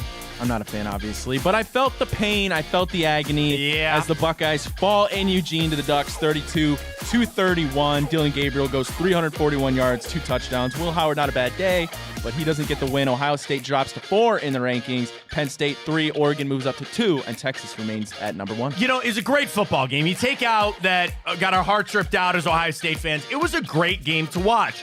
Dylan Gabriel, I know that kid from Boise State and Travis Hunter are the favorites. Like, that was a near Heisman performance there from Dylan Gabriel. Why do they just not throw it to, like, Travion Henderson is the better running back than Quishon Judkins. And Judkins is good. I'm not saying he's not. Run Henderson and only throw the ball to Emeka Egbuka and Jeremiah Smith. Now, G. Scott actually, they had some wide open stuff. Like, everybody's freaking out on Ryan Day. It was a good game that you should have won. If Will Howard had gone down a second earlier, you call the timeout, you kick the field goal. I thought there was mistakes from Ryan Day left and right. Why you didn't go for 2 earlier in the game to make it a 2-score game? Like, all that kind of stuff. The sad part is, it was an amazing football game that just didn't come out the way that you wanted it to. They're still going to make it. Oregon's going to make it. Ohio State's going to make it. There's no questions on that. You got a long season still to go. And I think there's something to be picked up about Ohio State in this game. Like, they have the offensive firepower. They really do. Now they only put up 31 points. So you're sitting there and you're going, well, can they really keep up with these other teams? Denzel Burke, oh my God, got toasted. Absolutely torched in that game. And I think, like anything, I look at the defense. That was always going to be my thing for Ohio State this year. Yeah, okay, Jack Sawyer and Sonny Styles. I'm a big Sonny Styles fan. Burke came back. You got Caleb Downs. Caleb Downs played just fine. It's Denzel Burke, man. He got torched. And again, they also lost, what was it, Harmon, or the guy that spit on Igbinosin? You lose him. I don't know, man. I don't know. That game was so frustrating because you couldn't get the stops when you needed them to. You could not get the stops when you really needed them. I think it's more of a defensive thing. I still feel fine about Ohio State's offense, and they're still going to make the playoff. There's no question on that. So it was hard because we lost. It was a close game, but it was still a classic, really an instant classic of a college football game. Alrighty, well, game 1 of the NLCS is in the books. Woo! The Dodgers blank the Mets 9-0. Jack Flaherty on the mound for the Dodgers. Great game. 7 innings, 2 hits, 2 walks, 6 strikeouts. Dodgers take the 1-0 lead. Game 2 is today before our Guardians game. First pitch, 4:08. I mean, at that point, it kind of works out. If you're the Padres, you just got smoked, and you just go, or the Mets, excuse me, not the Padres, the Mets. You just go, all right, man, we got smoked. You don't need to burn anybody else. Game's over, right? But for the Dodgers, man, woo! Got to be feeling good about that. Do you think it's a collision course that is going to be the Dodgers? Like, they want Shohei Ohtani in the World Series, don't they? They want him really bad. And the Mets are an upstart, like, it's still the Mets, and they have big players over there. I don't know why. I just feel like they're on a crash course. So I'm going to take the Dodgers in that series over the Mets. We'll get some Guardians, Yankees coming up as well. But game 1, kind of smoke. But hey, man, you're the Mets, you chalk it up, you get right back after it this afternoon. Alrighty, well, the Eagles, of course, beat our Browns, Matt. And it seems even when they get a win, there's just always some drama surrounding Nick Sirianni. Well, this time it comes because he was seen yelling at his home fans after the win. Sirianni says, quote, we thrive off the crowd when they cheer for us. That's all I'll say. We hear them when they boo. We don't necessarily like it. I don't think that's productive for anybody, Matt. It seems as though Nick Sirianni's days in Philadelphia at this point just have to be numbered. An adult, okay? Be an adult. Yes, they cheer, they boo. As Philly fans, what do you want? You will hear, and this is a great piece of advice that I would tell any player, any professional athlete, and any coach when you come through. You're going to try to win us over. And there are players and coaches that have won us over. Stephen Vogt won us over. Jose Ramirez, Donovan Mitchell, all these players. You can't do it bitching in postgame and bitching at the fan. Do your job, be an adult. And even when it gets critical, you got to understand that there are some loon fans out there. That is part of any fan base, where they just call for outrageous and egregious things, and you're like, okay, they're kind of crazy. But when you're in the situation you're in, you have got to understand they have a right to boo. They have a right to say that you suck and they don't like you. Deal with it and walk away. It's so bad. Damian Woody said it this morning on Sportsman. It's clown.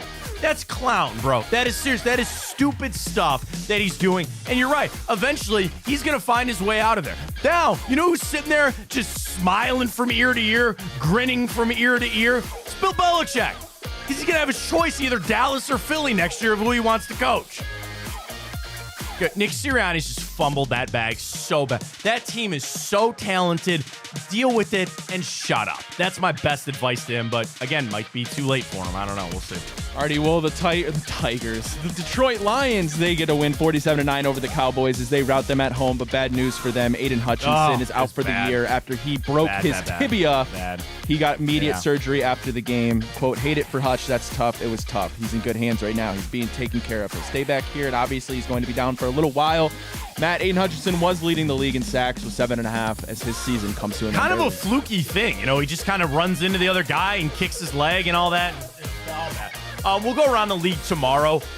An ass whooping on Jerry Jones' birthday, by the way, at home, and they smoked them. They're running wide. They're running old linemen out there as wide receivers. That was an FU game from the Detroit Lions, which is a lot of fun to see, to be honest with you. To the injury, though, yeah, that certainly hurts a lot now. But now it's like Micah Parsons is hurt again. Max Crosby is on a really bad team. And you saw what Myles Garrett did yesterday. Like, I'm sorry. And I don't want to see anybody get hurt. I don't want to see Aiden Hutchinson get hurt. That sucks. But that door might be opening up a little bit for Myles Garrett and DPOY. Just say, now, does he deserve it? I don't know. And does it mean anything if our football team has got off? Like, I was sitting there, dude, do you want to know how bad things are? You know what I realized I just said about Max Crosby? I go, he plays on a bad team. Myles Garrett plays on a really, really bad team. A worse team. Yeah, worse team. Worst team. Take that pill. They needed to take that. Little slap in the face to me, and I was wrong for saying it. So, again, sucks for him, but the Lions, I would say of all the teams that have shown me or proven me something this year, I got to say, man, the Lions might be right top of that list. I had doubts, and they've done nothing but prove me wrong. You said stat about the NFC North, by the way? They're the first division since the realignment, 6 games into a season, to have all 4 of their teams have 4 wins. First division since the realignment, through 6 games, to have all 4 of their teams with 4 or more wins. That has a lot to do with, like, nobody who's been playing division games early in the season or anything. I know it's just us because we haven't played one yet till this weekend, but, like, that was pretty impressive there, the NFC North. It's going to be a fun battle to watch. Alrighty, Matt, well, lastly for the morning update, we talked about the college rankings. Obviously, Ohio State drops to 4, but interesting enough, Army and Navy now in the top 25. Army at 23, Navy comes in at 25. Matt, this is the first time since 1945 that both of these teams have been undefeated up to this point. Can I be a jerk for a second? Does that not tell you the divide between the haves and the have-nots in college football? So, and I'm not trying to knock our great military people, okay? But think about that. Where you sit with Boise State at 15, right? Like, where are the powerhouses? And you know, it's right now, Texas, Oregon, Penn State, Ohio State, Georgia, Alabama, Miami. That's your top 7. LSU's at 8. That's solid. You got BYU hanging around. Penn State being ranked above Ohio State's hilarious. They won't be for long. I think Penn State is phony. I will never. Lost the Bowling Green. I will never, ever believe in a James Franklin-led Penn State team. Just put that down for the future. But you know what I'm saying? Like, even with Nebraska, you know, where's Colorado? Like, where? Like, I'm not trying to make this out to be a negative thing that Army and Navy are ranked, but I think it kind of tells you just how bad college football, frankly, is right now. I shouldn't say bad. I'm like searching for the words, but like, where's like your Wisconsins of the world? Where are your other teams that are supposed to be up there that just aren't? Oklahoma? You know, even USC. Dude, oh God. How does Lincoln Riley keep jobs? Can I just ask that question? Yeah, but like, that's where we're at. Illinois, I mean, they're 5-1. Congratulations, I'm fighting a line out. You really think Brett Bielema is going to take them places? How about Indiana? Indiana's 16, right? Like, I don't know. I guess just a new era. That's where we're at, and that's what you got to deal with. All right. Well, speaking of new eras, Monday's always a new era for us. For the grid, let's go. All right, Mike Babcock, our winner last week. Mike, your shirt's coming your way. Here's how it works. If Ryan and I go 5 days, complete through There's a prize at the end of it. We did it a couple weeks ago. Giveaway is out. Maybe we need some Cavs swag for some people out there. Maybe. Sean Watson jersey? I'll get you for $5. I can get you one for $5 if you really need it. So take it at Stitch Switch place. Do that. Get another name on it. I don't suck. All right, here's how it goes. Up, down, left, and right. Players, 5,000 career rushing yards. I'm still running from Friday. 73 hours. There we go. Go. All right, Jets, 5,000 yards rushing in a career. Maybe we could do Frank Gore. Well, I mean, you could do Curtis Martin.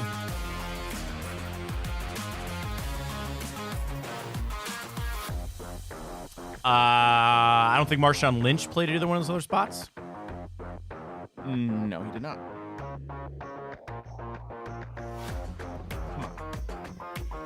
Here we go. I mean, CMC's there. What's that? Just do CMC. Yeah, you can. Yeah. I mean, obviously, you can go Frank Gore there, too, but... did he play in Miami? Frank Gore? I don't think he did. Because, again, he would have worked Jets. Could have worked in San Francisco. Let's show him some love. Let's just give him some Frank Gore there. All right, here we go. All right, opening things up here.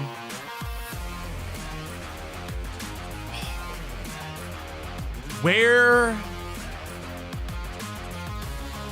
All right, Fitzpatrick, Dolphins, Jets, right?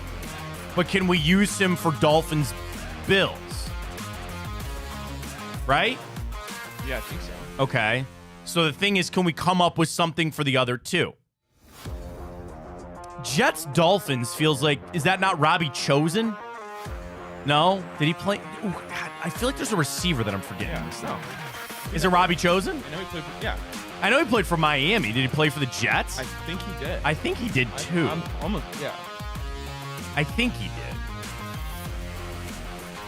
All right, now we can go Fitzpatrick.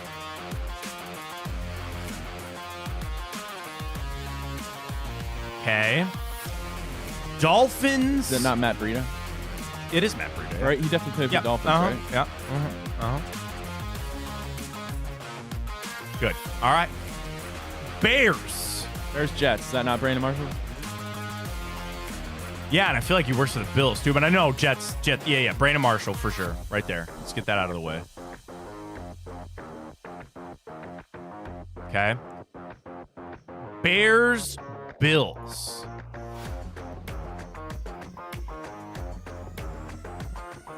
Oh, Mitch Trubisky.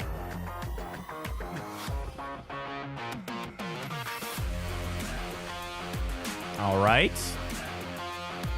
Bears 49. No. I know. Jay Cutler never played for 49ers, did he? No. He played for Miami, didn't he? No, yeah, he went to Miami. Denver. Colt McCoy ever play in Chicago?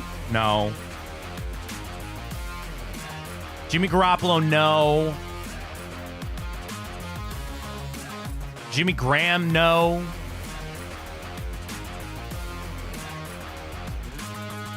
Sam Darnold never played for the Bears, did he? No. Obviously not Alex Smith. Oh, man. One of the Hasselbecks? Maybe? I feel like we're missing. There's got to be a quarterback.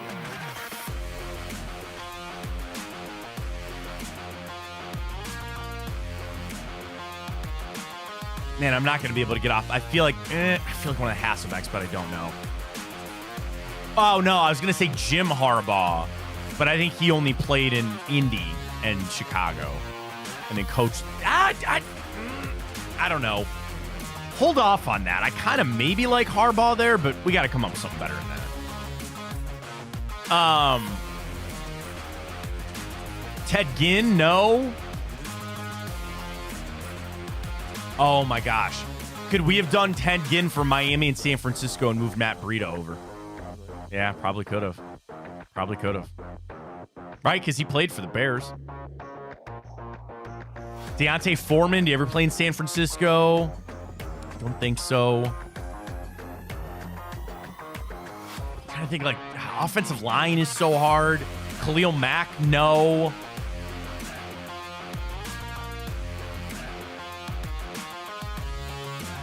Jared Allen, don't think so. Oh, Deshaun Gibson? It sounds right. Oh, it sounds right. And I want to believe it. Robbie Gold? I thought... I didn't even think about kicker. Yeah. Robbie Gold works. I think it I think he does.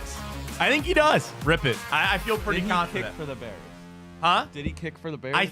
I think it sounds right. It does sound It right. sounds right. It feels right. He's in the league since 2005. Should I rip it? Yeah. Nice.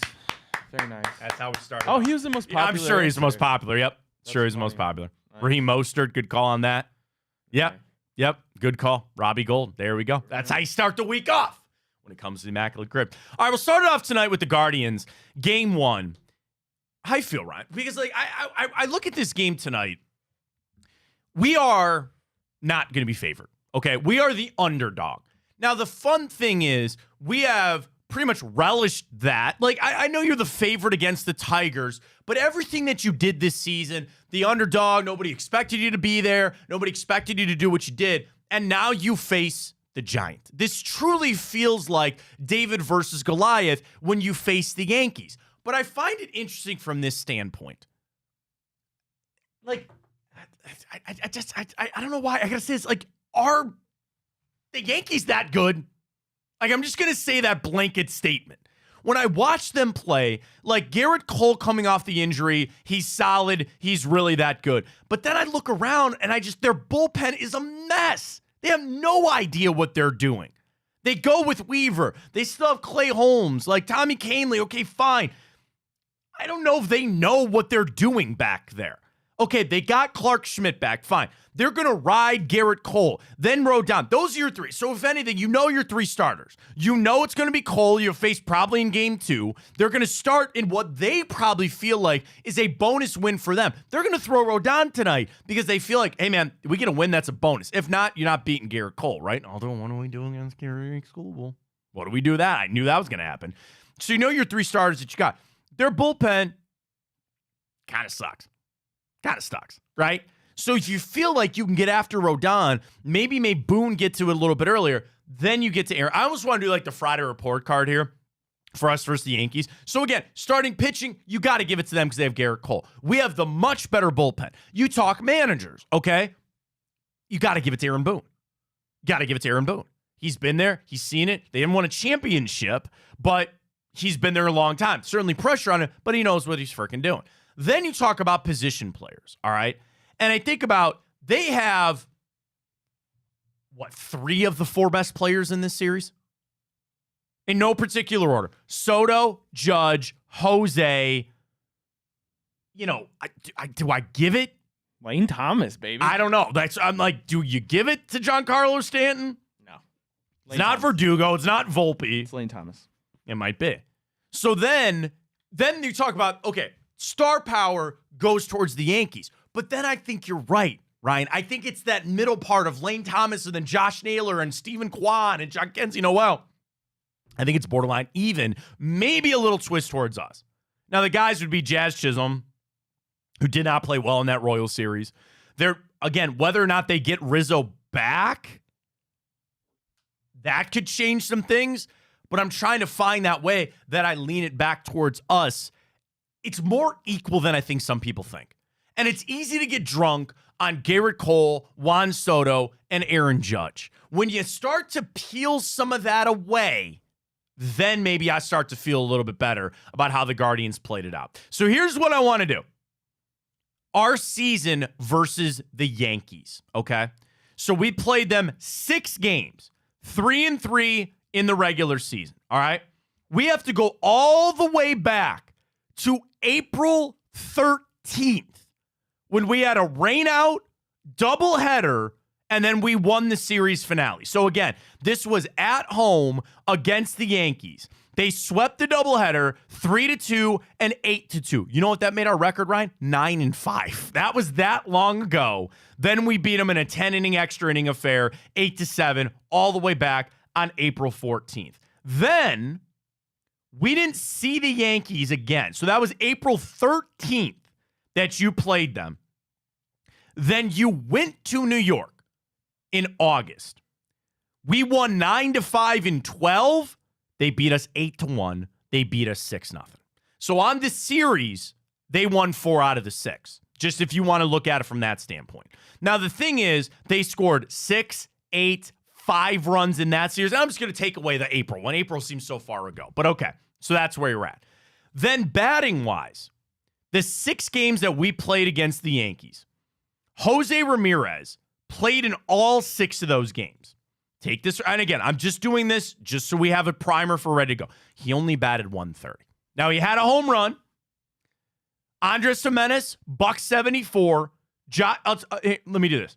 You had 5 guys play all 6 games against the Yankees this season. Jose batted 130. Gimenez, 174. Steven Kwan, 182. Josh Naylor, 190. Brian Rocchio batted 222. Those are not good numbers against the Yankees in 6 games. Take that for what it is. Now I flip over to our pitching. And this is where I think things get really interesting. Of the games that we played this season, the only starting pitcher that is on our roster currently that they would see was Matthew Boyd. And that was that start. He went 5 1/3. Was that not like his second start or one of his first starts? Something like that. He went 5 1/3, and he gave up 3 earned runs. They saw Logan Allen. They saw Carlos Carrasco, Tristan McKenzie, Joey Cantillo, and Gavin Williams. Those were the 6 starters that they saw. They did not see Tanner Bybee. They did not see Alex Cobb. Now, they have a couple against Emmanuel Clase. He only pitched 2 games, 2 of the 6. That was it for Clase. Cade Smith pitched in 3, as did Nick Sandlin, Tim Herron, Hunter Gaddis pitched 2 as well. So that's it. So you talk about, I'm not going to get into stats for those guys, but the divide there is they didn't see a lot of our starting pitching during the regular season. Now, how much am I making that out to be like, listen, they get the stats. They watch the film and all that kind of stuff. Well, we got 2 looks at Garrett Cole. And you know what Garrett Cole did? He stuck it to us. In 2 starts, hang on, let me make sure I have this. Oh, I have so many tabs open right now. Garrett Cole this season only had 1 start, He went 6 innings of 1-hit baseball. We got after Nestor Cortez a little bit. Saw him twice. He won 1 of those games, but he gave up 4 earned runs over his 2 starts there. So these are 2 teams, which I think is different, obviously, with us facing the Tigers, with a team that you knew really well. And even as good as Tarek Skubal was, I keep saying Tarek. Tarek Skubal was, eventually you got to him. I think you start this series tonight with that edge leaning towards the Guardians in a way that they didn't see Alex Cobb. Now, tonight, dude, if we can get 5 innings out of him, 5 innings, make it a quality start. 5 innings, 2 or less runs. I think that's all you can ask for Alex Cobb. The question is, and what I wanted to get to as well, talking about this series, what do you think Stephen Vogt learned through that series? Or what do you think you learned from Stephen Vogt? Because we sit there and you ask yourself about, like, okay, is he going to be that quick to going to the starting, going out away from the starters and getting to the bullpen? Did he learn about, okay, this is a better situation to do that? Because there were some critical moments in that game on Saturday where you're like, man, what are you doing here? And it all paid off and worked. This is all stuff that helps Stephen Vogt kind of figure out how he wants to manage. By the way, quick update on the roster. Pedro Avila off, Angel Martinez. Way around. Pedro Avila in, Angel Martinez out. Makes sense. So Martinez was added because Tyler Freeman got hurt, and they're going to go with an extra bullpen arm in Pedro Avila. So that makes a lot of sense. So he's on. That's your one update. So other than that, your ALCS roster is set. Naylor and Hedges, Naylor, Jimenez, Rocchio, Ramirez, Schneemann, Fry, Manzardo, Quan, Thomas, Noel, Brennan, your outfielders, Clase, Gaddis, Cade Smith, Tim Herron, Eli Morgan, Walter, Sobrowski, Bybee, Boyd, Cobb, Gavin Williams, Joey Cantillo, and Pedro Avila. Those are your guys. So again, the only flip is Avila added, Angel Martinez out. That's going to add more ammo for Stephen Vogt to be able to play some of these games with the bullpen and CC's fit. And as you watch it and as you see how he wants to play. But do you think he kind of learned anything? Do you think he picked anything up through that series? He had to have, right? Because there were critical moments. You're like, dude, why are you going to these guys so early? And eventually, we all have that uneasiness of what? It's going to come back and bite you in the ass, isn't it? You feel like it's going to come back and bite you in the ass. Well, they keep finding their way through it, don't they? Yeah, and I mean, the way I look at this series, I could make an argument all day long that the Guardians are the better team. But you could also make an argument the Yankees are the better team. Sure. It's honestly, I think, face value pretty even, but the difference is they're two different ball clubs, right? The Guardians in this series have to limit mistakes, and especially pitching. Like it's like a slow burn for the Guardians in my mind, how they score runs. But the Yankees they can change so many one guys. swing, right? One Yeah. swing completely changes the game. And when you're playing that slower pace like the Guardians do, like I said, you can't afford these mistakes because they add up quick. And especially when you're going against guys like Garrett Cole, right? Yeah.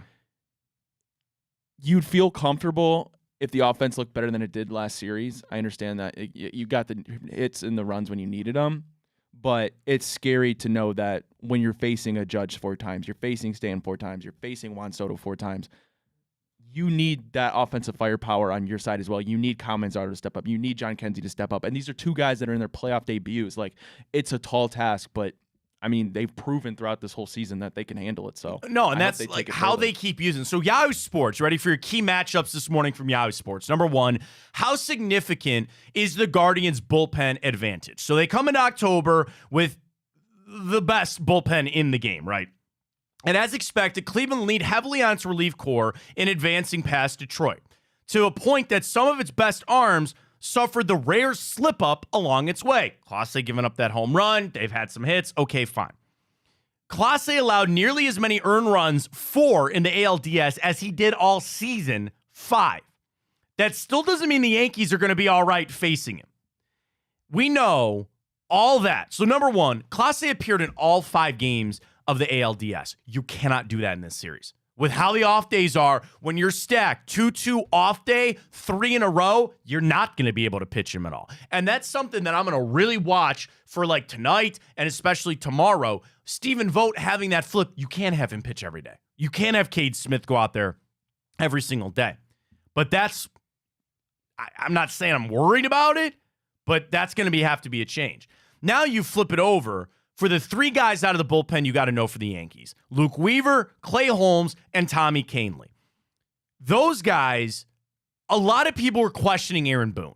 And he said at one point in the season, he didn't know what he was going to get out of Clay Holmes when he was their closer. Now you flip it over to Luke Weaver, but those guys are still going to be important. Huge edge there. Here's how the Guardians win from Yahoo Sports. Vogt has said all season that his team wins with its bullpen, and that's unlikely to change now. But they also enter a series with a notable edge on the base pass as well as defense. Guardians stole 60 more bases in the regular season than the Yankees did, and they were better at taking the extra base when opportunities arose. They might not be able to keep up with New York in the slugging department, but the Guardians could close the gap in run production with timely and aggressive base running and a standout defense across the diamond capable of thwarting potential Yankees rallies.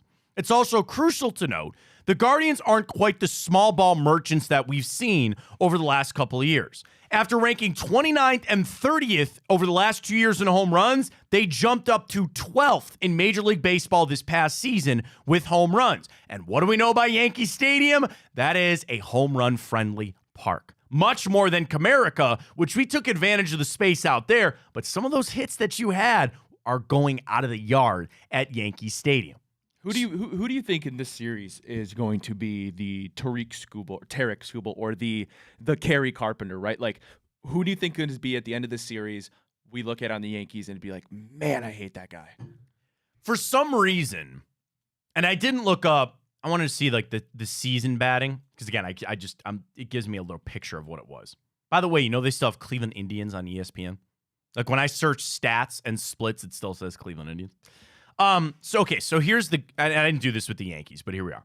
In 6 games, Aaron Judge batted .375 and hit 7 home runs. Juan Soto had 3 home runs in 6 games. Do you want to know the guy, though, that I got circled? Anthony Volpe. He batted .400 against the Guardians in all 6 games this year. Now, Volpe is kind of the guy like, dude, he's the shortstop for the New York Yankees. You know what I mean? Like, it's kind of a big thing. He only batted .243. He only had 12 home runs. But that's kind of the guy that I'm looking at to say I'm worried about. Actually, I'll give you one other one too. Remember Alex Verdugo? Remember how we were going to trade? I wanted them to get Verdugo so bad in one of those deals coming out of the Dodgers or whatever it was. He's another one. Now, again, he only batted .130 against the Guardians this year. Do not let Verdugo get hot. Don't let him do that. Other than that, I'm not worried about Austin Wells. And again, you know what you have with Gleyber Torres. You kind of know what you have with Soto and Judge. I'm going to say Volpe and Verdugo. Those are the two guys that I'm going to circle in that and say if you can get those guys out. Now, pitching-wise, I actually think it's tonight. I think if you can get after Carlos Rodon, you know what you're probably going to face in Garrett Cole. You get a win against Rodon, I think that changes a lot.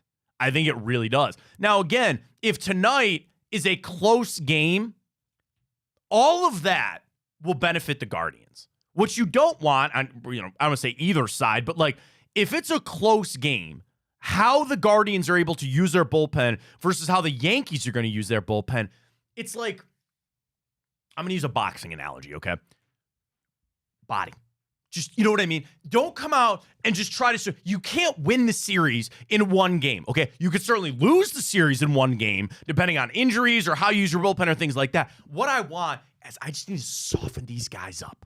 I just need to soften these Yankees up and try... Again, their bullpen is not nearly as good as ours is, but if you can just soften these guys up and get to the pen, because then you put pressure on Garrett Cole. Here's my goal for tonight, outside of just getting the win.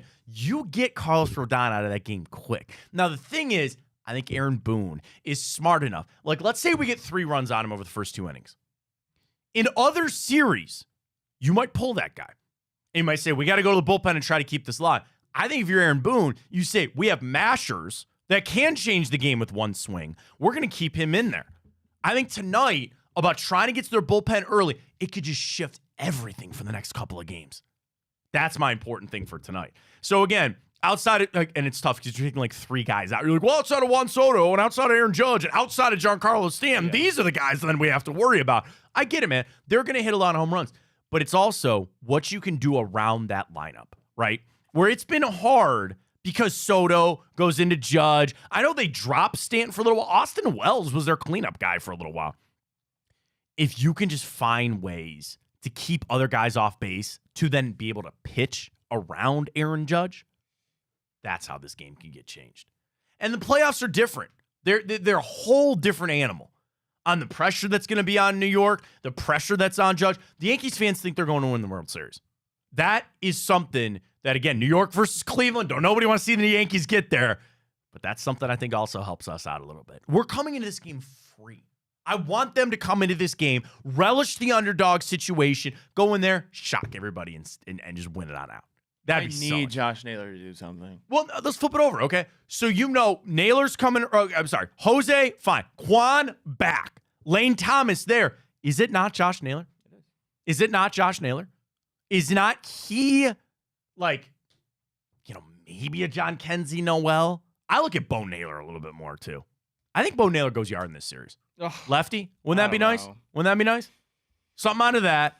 If Rocchio can keep hitting the way that he hit in that series, it starts that little stuff, man.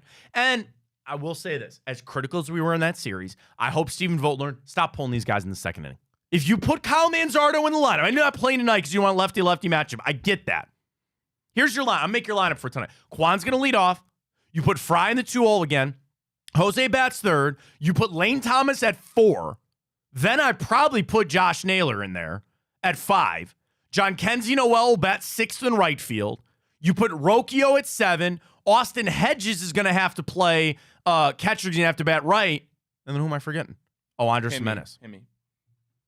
That's the problem. It's like, what do you do with him? Oh, I'll tell you what you maybe do. Do you sit him tonight? Schneeman's lefty, isn't he? No, you can't sit him. You can't sit him. Not his glove. Maybe bury him at 10 or 9. That's what they've been doing. I think that's got to be your lineup for tonight. You're going to have to play John Kenzie. You're going to have to play Hedges because you need the righties in there versus a lefty. But again, when you put him in there, and I don't think Aaron Boone is going to be as quick, to to pull the guys like AJ Hinch was and start, because when you get sucked into that game that they're playing, I don't think that's going to help the Guardians very much. Keep the guys in there. Don't pull them out early. I think it set a bad tone for that one game, and we'll get after it. All right, let's catch your final break of the morning. We come back. We got Time Hop. We'll get to our I had a bracket this week. You want to do a bracket this week? Yeah, what do you want to do? Best album of all time. Didn't we stumble to that last week? I think so. Yeah, so we can do that. Coming up, Halloween's around the corner. Don't forget, next week we should probably do our Halloween. Halloween's a week or 2 weeks from this Thursday. Yeah. So we got to do our Halloween theme. Maybe we'll do that in 2 weeks. But we can get to that. We'll get to the bracket as well. We'll get our Monday Night Football plays and get ready to go for the Guardians tonight, taking on the Yankees. Fontana Show right here. Big play. Stay with us. I'm Garage Beer, and this is Bobby Carpenter. Garage beer. Beer flavored beer. Beef with an F? Okay, my bad.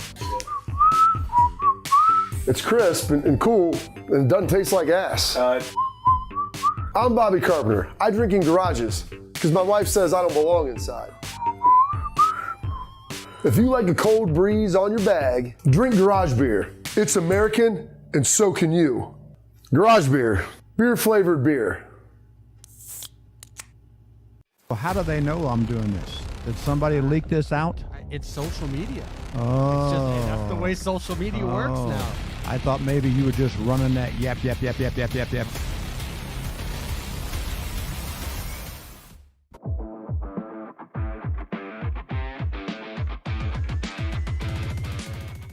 Even though our strength of schedule was #1 in the NFL, I think we have the dogs up front. We have the dogs in the back as it relates to our defense. Our defense alone keeps us in these games. Not even talking about offense. Let's just say Deshaun Watson isn't there. We got dogs on the defensive side that's mirroring the potential of the Ravens from 2001 or 2000 Ravens with Jamal Lewis and the boys and Ray Lewis and those guys. They won, again, no disrespect to Trent Dilfer, but they won without a high-powered offense.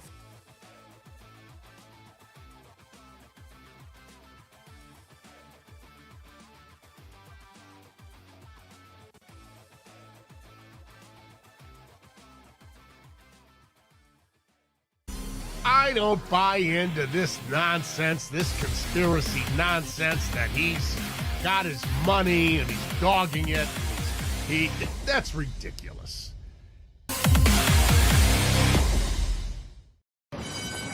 They're off in the Kentucky Derby as Authentic takes them around the far turn. Tis the laws making us move now, and they're into the stretch. These two stride for stride. Authentic, tis the law. Here's the wire. Authentic has won the Kentucky Derby.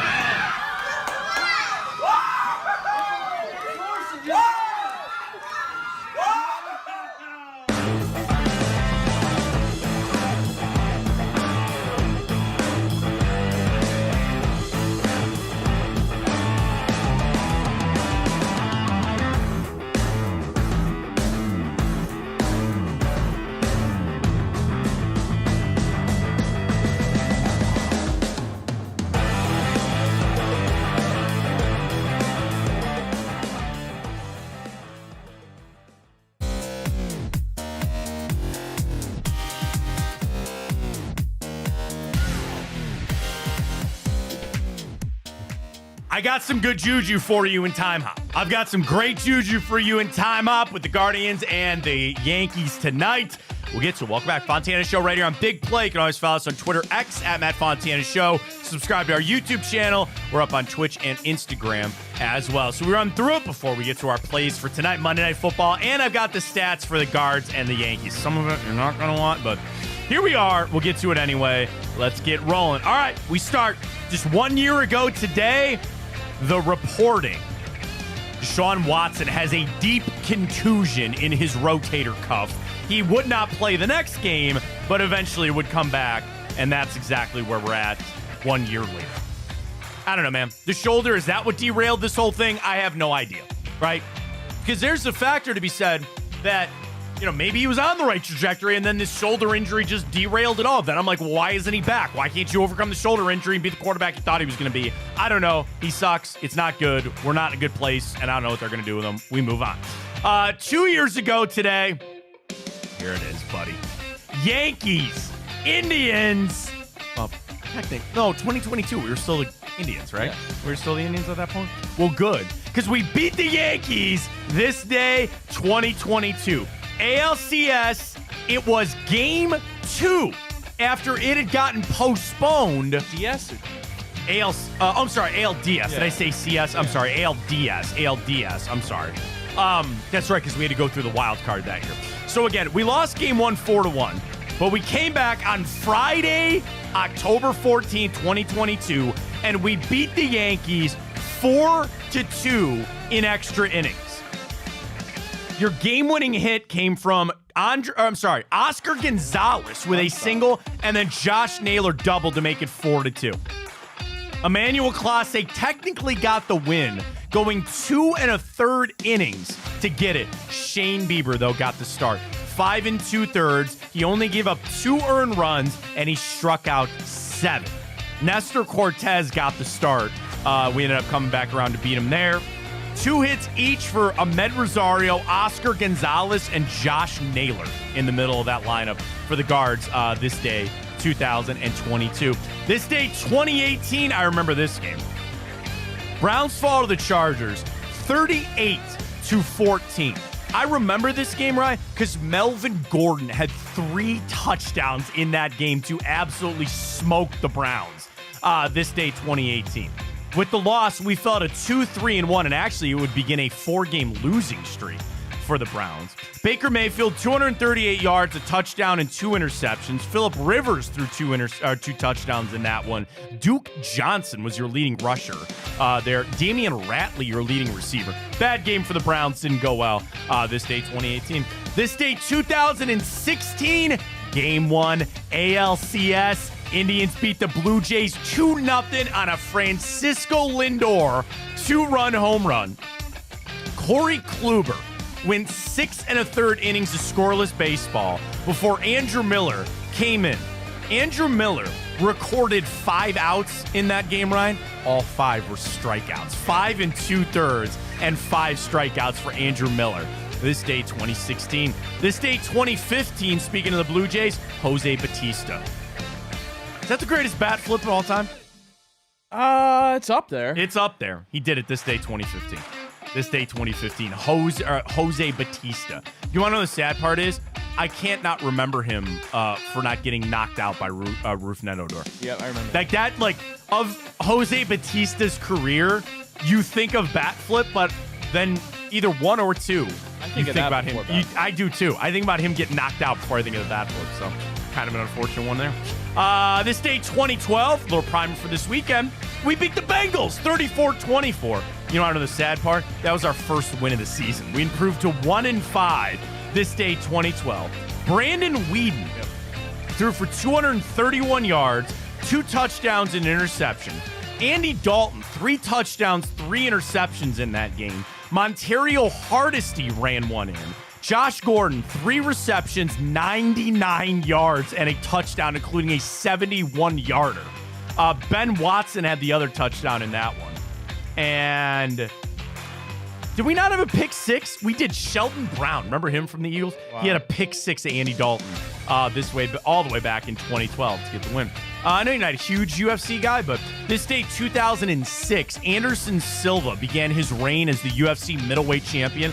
So he beat Rich Franklin, Ohio's own Rich Franklin, and friend of Big Play, with a knee.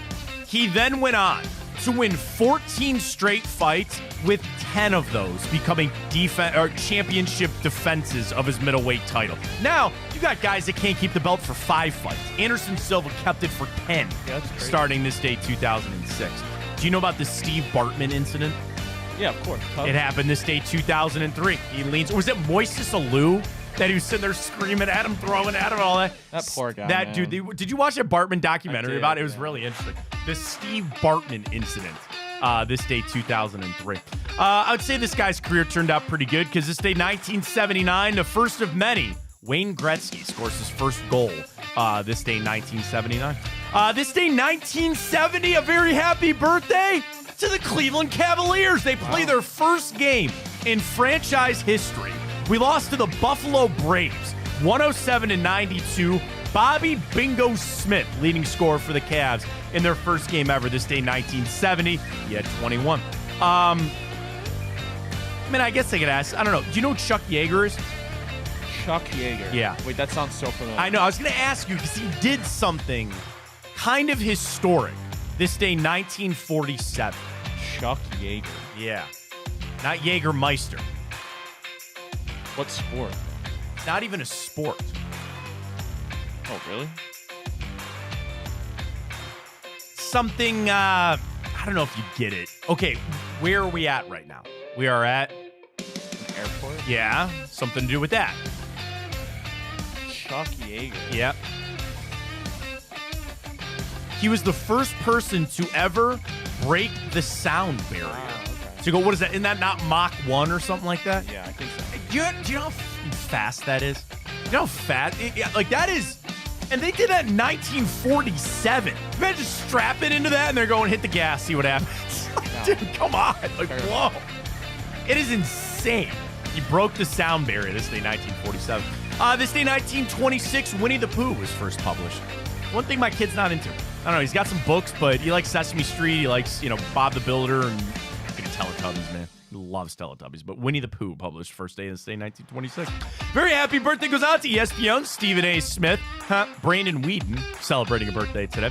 Former Ohio State defensive end John Simon, Jared Goff, Luke Farrell, Dwight D. Eisenhower, Usher, and Roger Moore of James Bond fame, celebrating birthdays today. All right, 3 for you. 2 movies and a television show. We start with the TV show. This day, 2007. It's a very famous family that always seems to find themselves in the news over and over again. Is this animated or not? No, not animated, real life. Find themselves in the news. They find themselves in the news pretty often, one way or another. What?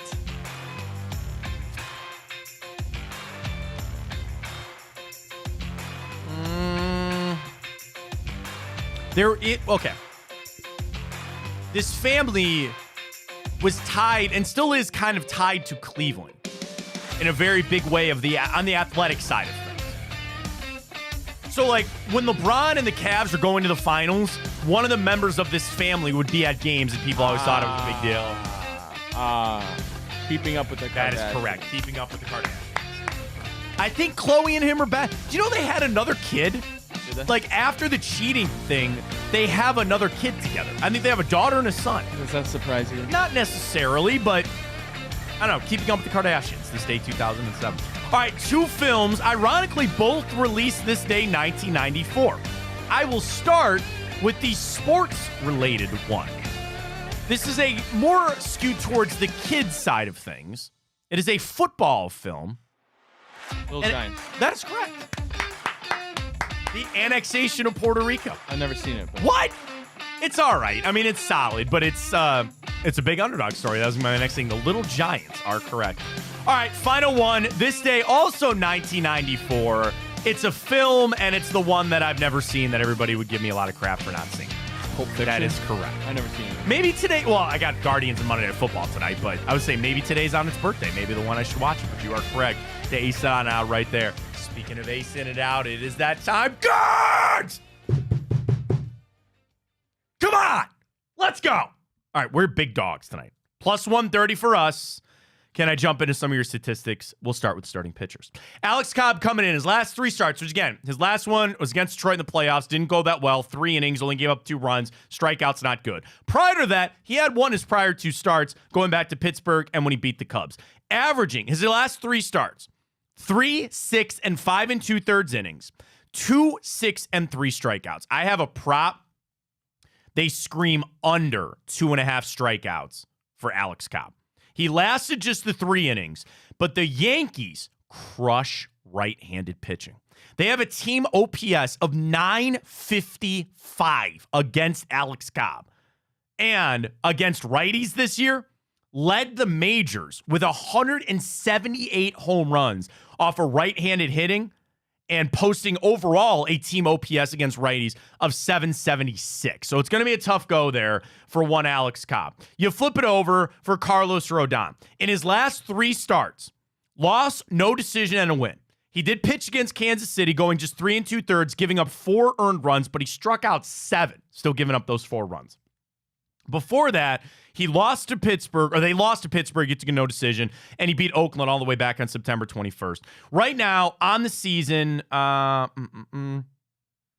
against opponent. Cobb has not faced the Yankees since 2023. Carlos Rodon hasn't faced the Indians, Guardians, since 2022. So it's been a little while for both of these teams. In their last 10 games against one another, averaging 8 runs. So if you want the over-under tonight is 7, they would tell you over the last 10 games between the Yankees and the Guardians, the over is going to hit there. Strikeouts are the biggest discrepancy here. In the last 10 games for the Guardians against the Yankees, we average almost 9 strikeouts a game. They only average 6. So something to keep your eye on that. Other trends coming into the game.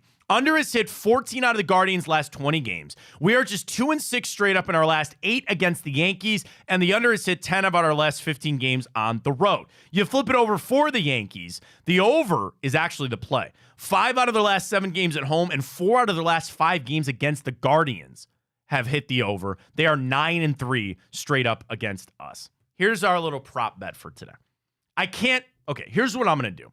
I'm going to bet the Guardians on its own for them to get the win. Okay, that's a side.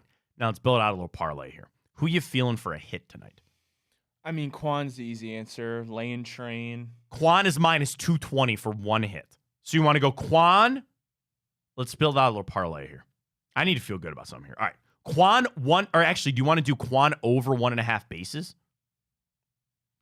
Oh, yeah, that's better. Kwan 2 bases. Kwan to have 2 bases is plus 165. So let's do that. Let's take a Lane Thomas hit. Okay.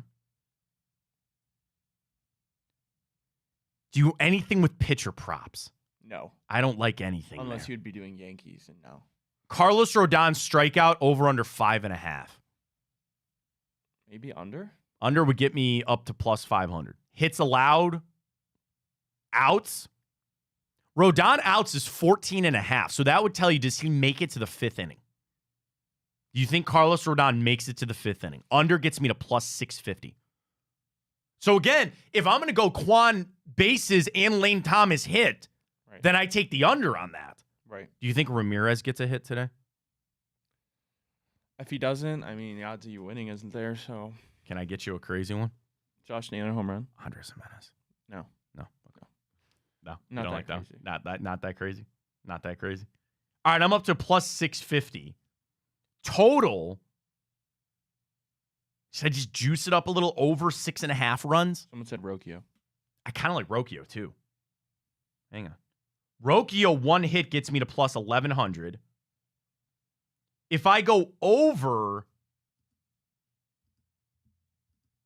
5.5 runs, that gets me to plus 1,400. $2 wins me $44. Something like that. You like it? You like good ROI. You like it? Boom. I'm in. I'll do that. And then I'm going to take the Guardians to win on the side. So that's kind of where we're at, playing it out. All right, quickly, Monday Night Football tonight. Basically a pick 'em. I've got the Bills, a 1-point road favorite to take on the Jets. Here we go. 30. I'm sorry. What'd you say? I said that's surprising. That the Bills are be a favorite here? Yeah. 38 teams have fired their coach during the regular season since 2003. Following that firing, those teams are 17-21 straight up and 22-16 against the spread. So take that for what it is about them firing Robert Saleh. And here we go. Josh Allen's played on Monday Night Football 9 times in his career. He is 4-5 straight up and against the spread. While Aaron Rodgers, on the other hand, has played on Monday Night Football 20 times. He is 13-7 straight up and 11-9 against the spread. Josh Allen has only started 7 career games of 2 consecutive straight-up losses. But his teams are 6-1 following 2 straight losses and 3-1 against the spread. Again, we're basically a pick 'em, so you really can go with the straight-up on that one coming in. On extra rest, Josh Allen is just 9-13 against the spread, including 2-5 against the spread when that game is on the road. In 43 career home games, Aaron Rodgers only closed as the dog twice. In the opener last year against the Bills and back in 2008. So as a home dog, Aaron Rodgers usually is what you want it to be here. Can I get you a few more here? Let me see. Sorry, one more time. One more thing here. 88% of fumbling money is on Buffalo. They really like Buffalo. A low over under a 41.5. Do you like a shootout tonight? No. You don't? You No. like the under? I like, well, yeah. I would, if it's 41, I would go under. Okay. That's all right. Bills 2-4 against the spread their last 6 games, but they are 6-2 straight up in their last 8 games against the Jets. The under has hit 5 out of their last 6 games when on the road, including 4 out of their last 5 were on the road against the Jets. You flip it over from New York, they're just 4-11 against the spread their last 15 games, 5-10 straight up in their last 15, and they're just 2-5 against the spread their last 7 games at home. I guess the under is kind of the play here. That seems to be the play. All right, line it up, get it going, get after it tonight with Monday Night Football, and do not forget, 5:30 tonight, Lakewood Truck Park, Jensen Lewis and the crew, and we will be there. I'll send out the brackets. Well, what's your pick? Bills or Jets? Oh, we didn't even do it. I'm obviously going Bills. So that means people should bet Jets. This has got to be a get-right game for the Jets, right? Or a get-right game for the Bills. Or that's what I mean, the Bills. I'm sorry, not the Jets, the Bills. Oh, James Cook's questionable, man. Is he going to play? I'll take the Jets. I don't like it. It's stinky. No. Bills. No, it makes me want to take Jets. Bills.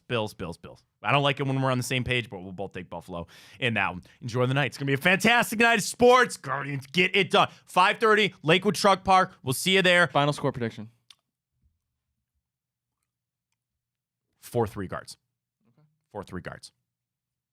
3-2 guards. All right. I like it. So we both like the under for tonight. Let's get after it. Go get it. We'll see you at the Lakewood Truck Park tonight starting at 5:30. Don't forget Hanford tonight, Big Play Cleveland show, and as well with Blake and Greg Williams. Come get it done tonight. Let's go, guards. And we'll talk to you for a Victory Tuesday tomorrow at 9 a.m. For Ryan Tyler, I'm Matt Fontana. As always, take it easy.